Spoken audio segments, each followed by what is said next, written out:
Mahitaji ya juu ya umeme ya nchi yetu mwaka 2017-18 ilikuwa ni megawati 1045. Megawati ni wingi wa umeme, megawati 1045.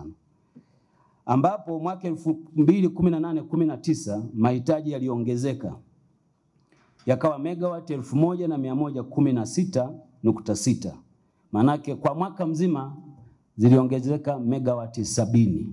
2020-21 tukafika 1201, mwaka 2021-22 ikapanda tukafika 1340. Kama mnakumbuka kipindi hiki kukaanza matatizo ya umeme. Kwa nini? Kwa sababu hakukuwa na chanzo kipya chochote kilichojengwa cha umeme nchi hii baada ya bomba la gesi kuingia Dar es Salaam. Lakini mtakumbuka mwaka 2017-18 serikali ilipiga matarajio, ikaona uwezekano wa mahitaji ya umeme kuongezeka utakuwa mkubwa, tutafute chanzo kimoja kitakachojenga ili tuondokane na matatizo ya umeme. Mtakumbuka hapa ndo tukaanza kujenga bwawa la Mwalimu Nyerere, kwa sababu tulivyo project tukaona huko tunakoenda tutakutana na matatizo. Kwa hiyo 2023 hapa tukaingiza Julius Nyerere mashine ya kwanza, mashine ya pili, mashine ya tatu, na sasa nataka niwape tu taarifa, jana ndio tumekabidhiwa mashine ya 9 ya mwisho. Kwa hiyo kule Julius Nyerere kazi imeisha. Sasa ukiangalia 2023-24 tulifika 1645. Mwaka huu mwezi wa pili tumerekodi kwa mara ya kwanza megawati 1908. Sasa jedwali moja wapo liko hapa nililiandaa, hili ndio litawasaidia zaidi na nadhani baadaye tutawapatia muweze kuliona. Mtaona msambao ulivyo. Jamani, kwenye uchumi unaokuwa ongezeko la nishati ya umeme la 15%, karibu 16 kwa mwaka ni rekodi ambayo haipo hapa Afrika. Jaribuni kuangalia nchi yoyote ambayo mahitaji yake yanaongezeka kwa kasi kubwa namna hii. Na hii haitokei kwa bahati mbaya, inatokea kwa sababu moja tu.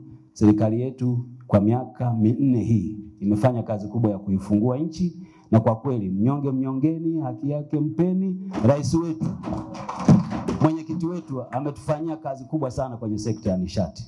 Sasa hivi hali yetu ikoje? Hali yetu ilivyo, ukichukua bwawa la Mwalimu Nyerere kama mahitaji yetu ya juu kabisa ni 1908.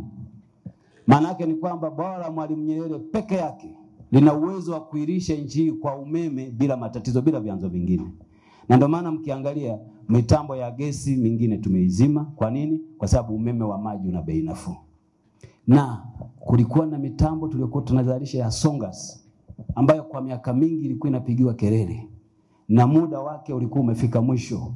Watu wakawa wanatamani tuongeze muda. Mheshimiwa Rais akasema sitaki umeme wa bei kubwa kwa wananchi, tunamalizana nao mkataba, Songas aende, tutazalisha umeme wenyewe. Hili jambo ni kubwa sana. Lilishindikana kwa zaidi ya miaka 20. Songas mnaifahamu, kila mtu alikuwa anaisema. Songas jamani imeisha muda wake wakati wa Dr. Samia Suluhu Hassan. Kwa kweli tunamshukuru sana, na tunataka tuambieni wajumbe wa baraza kuwa sekta yenu ya nishati Mheshimiwa Rais ameifanyia kazi kubwa sana. Sasa nimalizie mwenyekiti, nilitaka niwape hiyo picha kwamba kazi hii ambayo rais wetu anaifanya haiwezi kujulikana kwa wananchi kama chama chenyewe hakitapata nafasi ya kuwaeleza Watanzania hali halisi.